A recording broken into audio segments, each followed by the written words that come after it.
Hey y'all, long time no see. I would say I can explain, but I can't. I was having a lot of difficulties getting my second episode up, or it was supposed to be the second episode. I was having problems with Apple and Spotify, and then midterms came, and then accounting came, and whooped some ass for and then I stopped and I went home for a month, but now I'm back and Culture Shock is back and we are here today on February 7th, the 7th day of Black History Month. And it's also National Girls and Women in Sports Day. Okay, but for real, I'm so sorry. It's totally my bad. We're coming back. It's not Monday, it is Wednesday. Wednesdays are just easier for me this semester. So I will be dropping on Wednesdays, probably around the 1 to 2 hour. They will be done. I will be coming back every week. Pinky swear. Okay. All that aside, welcome back to the Culture Shock podcast. I'm your host, Nyla Payne. And we have a few things on the agenda today. I feel like I'm going to sound like such a hater today, and I'm not. I just have so much to say. I've been having so many thoughts, and they're not like intriguing thoughts. They're things that like everybody has been saying that I just want to say my little bit on, because the internet has just really been not my friend. And like, I really don't know how to explain it. And also the shirt is making me a little bit mad. I have contacts in this time. First episode, I had glasses on because I was being lazy, and I was like low key. Like the week I recorded the first episode, I had a sinus infection, and then I had a sinus infection. It was like the week before Halloween, or like 2 weeks before Halloween. So I was like super sick. I just was not feeling good. Then got an ear infection. Then the ear infection spread to the other ear, so I had a double ear infection, bro. I was screaming and crying in the emergency room. They didn't even do nothing for real. I was just on antibiotics for 10 days and Tylenol, and it really, really sucked, and I missed Halloween weekend. So there was that. But yeah, that was the first episode. Now I have contacts in, so I can actually see myself in the camera. I'm not sure how I'm feeling about that, and I also feel like this is a little bit crooked, and it is. Okay. I'm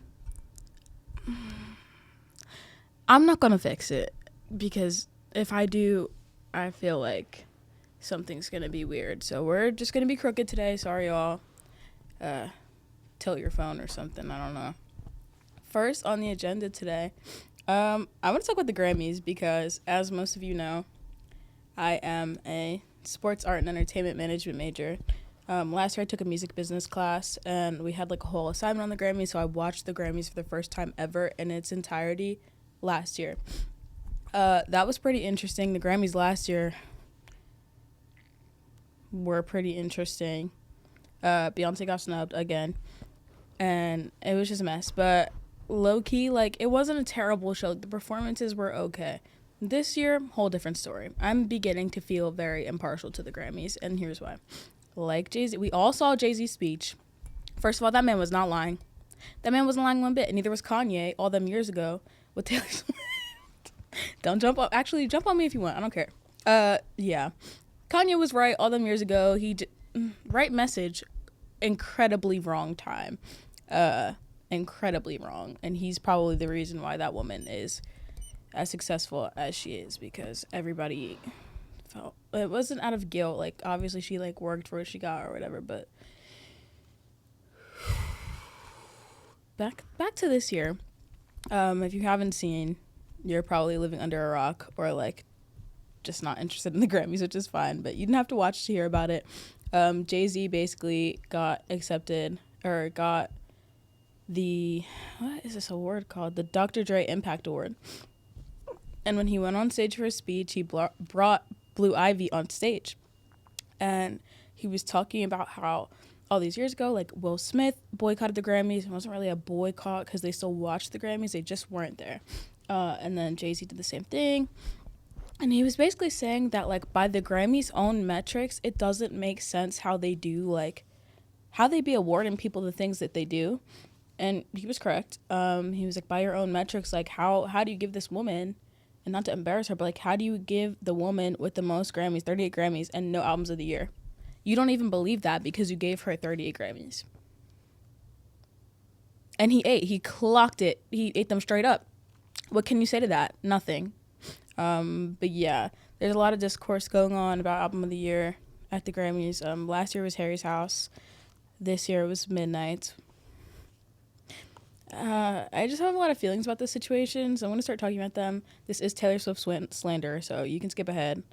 I'll even timestamp it for you if you would not like to hear about it, but I'm going to talk about it because I have a lot to say about this.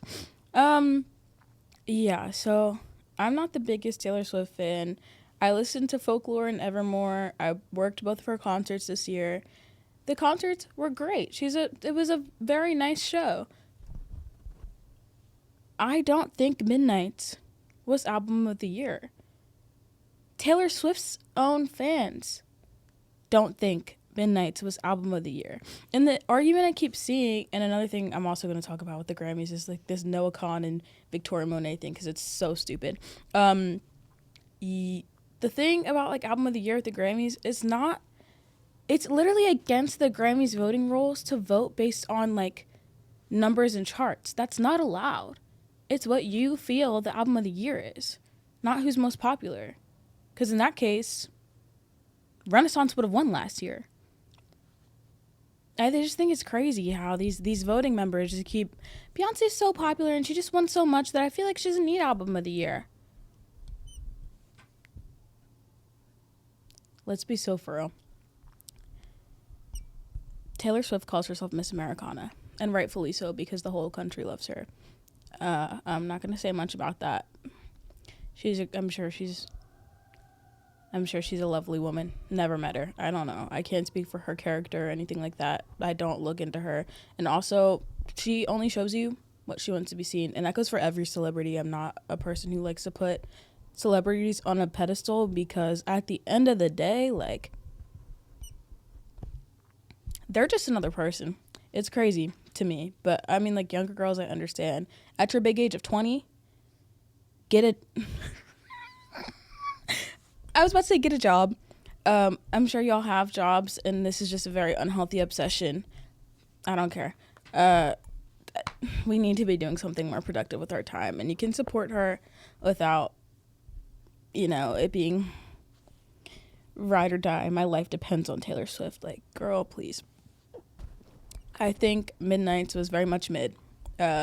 She's had good albums. I enjoyed Folklore and Evermore decently. Like, I don't frequently listen to them, but if I'm in the mood for it, I will listen to them. I'm not by any means like extremely anti Taylor Swift, but also like, if you're branding yourself as Miss Americana and like made a whole documentary about how you're pushing people to vote and you made Joe Biden cookies 4 years ago, but it's 2024 and you haven't said anything about a genocide, you haven't said anything about anything important this year, which I understand because you've had a very overwhelming year and a very successful year at that. Congratulations. But also, like, there are more important things. I think her acceptance speech was very tone deaf. I've seen a lot of discourse on that too, and people are like, well, it's the Grammys, it was her award, like, why can't she announce her album? Because she's not the only person that's going to be accepting award at the Grammys. Yes, that's your moment, but like, I hope if somebody, the day comes when you get married and you're, first dance or whatever, somebody comes on the floor and then, will you marry me? You're not allowed. That's like, I don't want to say it's stealing everybody else's shine, because I understand both perspectives, but that's just not, to me, it's not the time, not the place. You thanked your fans, you thanked the Recording Academy in like 2 seconds. Like, I want to thank my fans in the Recording Academy. I have a new album coming out actually on April 19th called This. I'm dropping the picture right now. Go run to my Instagram, look at the picture. Fuck the Grammys, look at me. Which is that's how it came off to me. I don't know. That's my opinion. I know the Swifties loved it. I'm glad the Swifties loved it. I just think, she even could have waited. I'm sure we all knew. I wasn't surprised at all when she won Album of the Year. I actually made a video of it. I'll probably post a video, but I made a video. I was like, oh, let me pretend to like be shocked that it was like Taylor Swift winning for Midnights. Like, I'm sure she knew or had a hunch that she was gonna win. just based off of her success this year, which that's great. But again, that's not what the award is for. She could have waited till then to announce her album. She could have just made a regular acceptance speech then. It's your second time up of the night. Make your announcement now if you're going to make it. I don't know. That's my personal opinion. Like, you were going to announce the album anyway, whether you won an award or not, because it's coming out in April and it's February. My personal opinion on that. My second opinion, why are you dragging Lana Del Rey on stage? No shade, no tea, no shade. I have nothing against Lana's music. Lana Del Rey has done and said a lot of crazy things that her fans don't care about, and that's fine if you just want to like the music and separate the art or whatever. Me personally, the Palestinians rode for black people, so I'm gonna ride for the Palestinians. That's all I'm saying. Yeah, I thought that was really weird. The Celine Dion thing, don't get me started. We all know what's wrong with that. I don't care about the picture after. That's called PR. That's called cleanup. Amen. Outside of that, I've just been seeing a lot of black women talk about the Taylor Swift situation, and that is where I was going with that. I just wanted to put my little 2 cents in. It's really hard to watch as a black woman. It has really nothing to do with the fact that she's white and winning. I'm glad that she's winning. Like, that's cool. I'm glad, like, Adele won Album of the Year over Lemonade. I love Adele. That's fine. It was a good album, and there was a reason for it to win. But I feel like I'm getting ready for backlash. There's not even that many people that watch this, and this is not the first time I've said this, actually, so there's not going to be any backlash unless it's, like, from somebody who's 12, and at that point, I don't care. I feel like a lot of the time, and this is something that my mom always told me, too, especially in dance, like, there were so many times I worked so hard. I did so many things, and I was, like, spotlighted in, like, group dances and this and that, and when it came time for, like, solos, there were people that, like, I'm not going to say that, yes, I am. There are people that I know I worked harder than, and people that I know I was, like, a little bit better than, even if it's just a bit, that got opportunities before I did. And I'm not saying it's because I'm black, but I'm saying the message that my mom and my family always told me regarding that situation was, like, as a black woman, you're always going to have to work twice as hard, which is true. Even, like, going forward, I haven't had this experience yet in the sports industry, but I know it's coming. Just because as a woman in the sports industry, period, you're already a minority. As a black woman, double whammy. And it might not be that way, but you have to be prepared for things to be that way. And I just feel like everything comes very easily to Taylor Swift. That doesn't mean that she doesn't work hard. It just means that, like, the whole country, it just praises her for doing things that everybody else has also done. Like, yeah, you broke records on tour. I'm glad you did. That's because you have a cult following fan base. I don't see why not. Like, you are a performer and your tour was good. That's great. And I'm not taking that away from her at all. She had a wildly successful tour for a reason, because she's a good person to watch. But also because everybody in my age group from the ages of 16 to 20 grew up with her from the country era. And everybody that's 12 and under that's a fan of her, she's a pop princess right now, so I don't see why not. Like, she's a generational white girl for the white girl. She's a white girl of pop music right now, period, to this age group in this generation. That's how I see it. Me personally, if Keke Palmer made pop music, that's my black girls. Or if she made mainstream music, because she does make music. Like, I am very quick. It's different, obviously, for me, because I'm going to support everybody black, like, period. I don't know. That's all I got to say. And I'm not about to, like, filter myself during Black History Month because I said it. There's a reason why I think that way, and it's because as a black woman, you have to work 10 times as hard. Victoria Monet has been in the music industry for 13 years, minimum. She wrote most of Ariana Grande's hits. People are on the internet talking about something. Who's Victoria Monet? First of all, if you don't know who she is, that's fine. Don't be disrespectful. Second of all, she won Best New Artist. You know what that means? New artist. You're not going to know who everybody in the Best New Artist category is because they're new. What are we talking about? Why are you disrespecting people because you like Noah Kahan? That's fine. Go Noah Kahan. Also go Victoria Monet because she won. Stay mad. I don't know. But people think that way about the Taylor Swift thing too. Like, you're mad because Taylor won. And it's true. I'm not mad because she won. I don't care. I'm not at the Grammys and I'm not a singer, so womp womp. I just think it's really unfortunate that black women keep getting snubbed because of it. Because honestly, I listen to Midnights. I like Lavender Haze. I'd be singing the song, not gonna lie. I also think that SZA had a wildly successful year. and that she deserved to win, period. And that's not because she's black. It's just because I like the album better, like race aside. Anyway, hate to make that a racial thing, because that's just my opinion on it. Yeah, I'm really tired of that whole, like, it's really hard to watch, and it's very exhausting, because honestly, like, Michael Jackson, Stevie Wonder, all these people also have won album of the year. Taylor Swift has more album of the years than all of those people that, like, made Taylor Swift able to get album of the year in the first place. But let's talk about this new album, because I actually have something to say. Now that Taylor Swift is dating Travis Kelce, cool. I'm kind of tired of seeing that too. I think that's part of the reason why I'm so over it. But, yo, I think it's crazy. Everybody forgot that she was dating Matty Healy. Matty Healy is a crazy man. That man is a terrible person. Do I listen to the 1975? Absolutely. We don't got to talk about it. All his songs sound the same, but they be sounding good in my ear sometimes. You know, I don't know. I am anti Matty Healy. Everybody somehow forgot she dated Matty Healy. Now all of a sudden she's dropping an album called The Tortured Poets Department. Her song titles are long as hell. Who else's song titles are long as hell? The 1975. Let me go look up this track list, because that was crazy. And it's the first thing I thought about when I saw it, because you dated that man for a week, got backlash, broke up with him, started dating Travis Kelce, and stole his whole brand is wild. Like, I'd be sick if I was I'd be sick as hell actually if I was Matty Healy, but I'm not Matty Healy, thank God. Let me find the set list, because that was actually cracking me up, and maybe when I look at it, it won't feel like it's so similar to Matty Healy. But when did you do that? And I know Panic at the Disco used to do that too with them long ass song titles, but like, still, when have you ever done that? Like, I'm just really confused and I don't know what's happening. Let me zoom in. Okay. Okay. You know what? Why is this so blurry? This is really annoying. I'm sorry. Just give me 1 second. But no, I used to listen to the 1975, like, not religiously, but I listened to them very often when I was in my sad girl era. And I think, I just think, I promise you I'm almost done talking about her, though. This is the last thing that I had to say, and then I will timestamp it so that all the people that's skipping my Taylor Swift slander for the day can get to where they need to get to.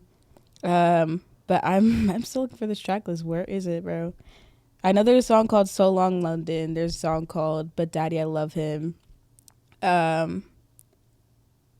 Fortnite, Florida. Oh my gosh, why is it so blurry? I'm so sorry. Just give me like 1 second. I promise you, I will find it. I see the picture. I just can't see the thing. Oh my gosh. Also, sorry.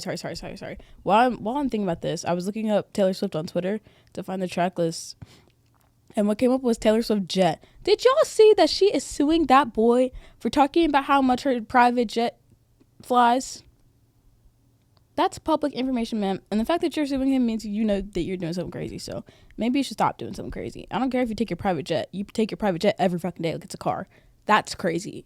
That is absolutely insane. Yes, there are other private jets. Yes, there are commercial airplanes. You know what else the private jets aren't doing every single day? Flying. They're not flying every single day. Commercial flights are flying every single day, but they're carrying multiple people. Not one person to see your boyfriend every weekend. That's my piece on that. Womp, womp, womp. Okay, found it. So the track list is Fortnite, The Tortured Poet Department, My Boy Only Breaks His Favorite Toys, Down Bad, So Long London, But Daddy I Love Him, Fresh Out the Slammer, Florida, Guilty as Sin, What's Afraid of Little Old Me, I Can Fix Him, No I Really Can, Love of My Life, I Can Do It with a Broken Heart, The Smallest Man Who Ever Lived, The Alchemy, Clara Bow, and The Manuscript as a bonus track. So the ones that were a mouthful, I just wanna I'm sorry, I'm feeling devious today, y'all. This is crazy. So the 1975 has I Like America and America Likes Me, The Man Who Married a Robot, It's Not Living If It's Not With You, Surrounded by Heads and Bodies, I Couldn't Be More in Love, I Always Want to Die Sometimes. I'm saying this, since when did Taylor Swift have long ass titles like that? Never. That's my piece. Sorry, I'm smiling, giggling, because I feel like I'm about to get like crapped on or something. You can look at me however you want. Anyway, speaking of Black women and Black History Month, tell me why the TikTok makeup community got a hold of Juvie's Place talking about something that's too pigmented and I hate it. Did you skip past the Black woman on the box? No, let's be so for real for a second, because I have the Juvie's Place blush in the shade Barbie Rose, the one that's going viral right now for being too pigmented. Number one, I'm not saying that you can't use it if you're white, but to get on the internet and to like purposely slander a product that is geared toward Black women and women with darker skin, like it wasn't made for you, so obviously it's not going to work the same on you. When y'all had Rare Beauty a few months ago and it was going viral for being a half a drop product, that was fine. Now we have a half a drop product that's a little too much for y'all to use. And it's really not. Use a half a drop, blend it on the back of your hand, use the product. I'm not saying don't use it. I'm saying don't be disrespectful, because that's crazy. And I'm really tired of people doing that. The same thing happened with my rosemary oil. If you didn't oil your hair and you complain about your hair getting oily and greasy after you use oil, maybe you don't need to use oil. You're putting oil drops on your scalp and you already had greasy hair. It's not for your hair texture. It's not going to do the same things for your hair as it does for mine. That's like if I had like dry skin and I was using a product that's made for like oily skin. It's not going to do the same thing. That being, I'm not even going to go to the whole thing over that because it's been clocked already, but that really bothered me because y'all really going to do this during Black History Month? Y'all are going to slam a Black-owned business for making products for Black women because it don't work for you? Just blend it out. Just blend out the product. I don't understand. Okay, now I'm done. But one last Black woman topic. Not that I have to defend myself because I am a Black woman. Obviously, when I talk about things like that. But the other thing that's been bothering me is like, and this will segue into something else too. And that'll be my last topic of the day because I'm easing up on like 30 minutes. But Black and Hispanic women have been doing the clean girl aesthetic forever. We have been wearing gold hoops and slick backs, and it wasn't called anything. Now TikTok has the clean girl aesthetic, which it's had for months. Now it's clean girl aesthetic is out. Why are we all wearing slick backs? Bitch, we've been wearing slick backs and gold hoops. Gold is out, silver is in. Why don't you just wear what you want to wear? Why are we keeping up with the trends? And also, like, what? This is not clean girl aesthetic. You're just wearing white and a slick back.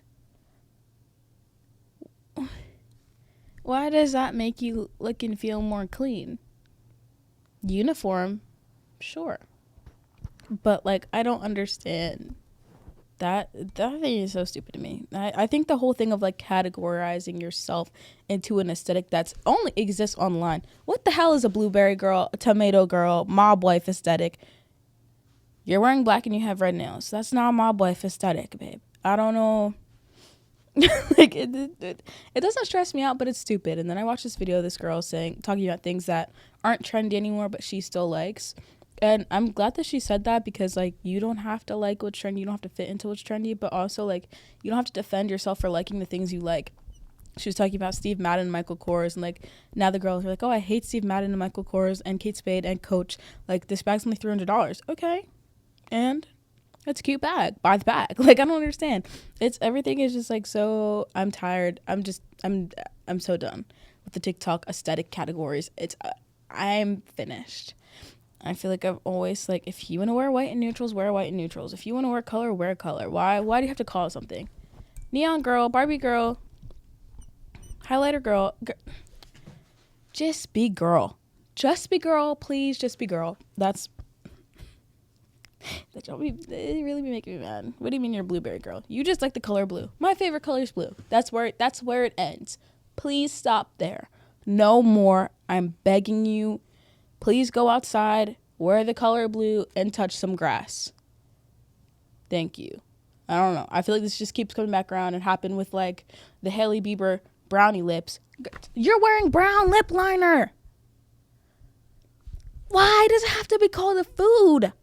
Just say, I'm wearing brown lip liner. Anyway, this feels like a real haterish episode, so I just want to loop back around to National Girls and Women's Sports. Die. I think my experience in the sports industry so far has been really, really great. I've met some amazing women of all shapes, sizes, and colors. And I think it's just amazing how women bond over being a woman. Like, I feel like men just don't do that. But there's something serious in girlhood and, like, just being a woman in environments where you know as a woman, like, things are going to be so much harder.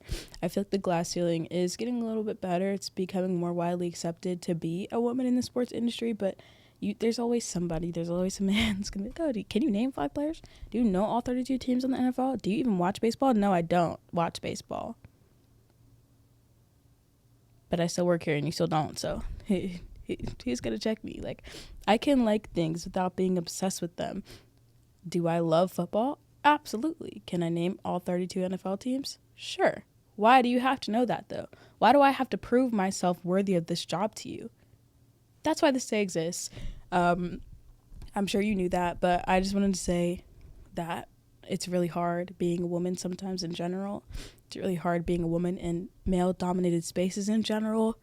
And it's a really special thing to have a community of women who are all doing the same thing as you, who all want the same thing of you, who to create an inner circle in your industry that is like so closely bonded together over like just being women, like doing stupid girly little things like getting your pregame coffee or like keeping all your credentials and like saving them up for no reason. They're just sitting in a bin in your room. Like, I just think that's so special. And I think at some point, like, everybody else will see it too, not just women. So a couple accounts that I wanted to talk about that are highlighting women in sports. The first 2 I've either interned with or am interning for now, so I would say She's So Sporty. They're a woman in sports streetwear brand. They are amazing. They have some super cute lines and super cute like pieces. They have phone cases, beanies, sweatshirts, yada yada, some notebooks and some new stuff coming out. I'd be sure to support them. Sports Girls Club, they also have merch. They're holding a women in sports conference in Boston in April. I'm not sure what the dates are, but you can always check their Instagram. Running low on tickets if you're looking for something to do in April and you're a woman in sports looking to connect with people. Absolutely go to that. Shameless plug, I'm not sponsored or anything. I'm just talking about organizations that I like. Sports Mist on Instagram. Empowered on Instagram. Those are the ones on the top of my head that I'm thinking about, but obviously there's more. There's also Black Sports Biz for Black women. That's not just for women, but I've seen a lot of Black women benefit from that platform as well. I think that's all I had to say. I'm sorry if I was being a hater today. I will be back. Next week we're having a guest. She is Black. Well, they will be somebody Black for Black History Month. It won't be all Black talk. We'll just be talking about our lives and experiences. But I just had a lot to say this time, I feel. I don't know. And then the next solo episode, I will just be talking about some things in my life or some things that I think about that aren't Taylor Swift related, because I feel like this whole episode was about her, low-key. It wasn't intended to be that way. I just had to get that off my chest. But actually, I think that's all. If it's not, I don't know. I have nothing else to say now. So, all right. Love you guys. See you next week. Bye-bye.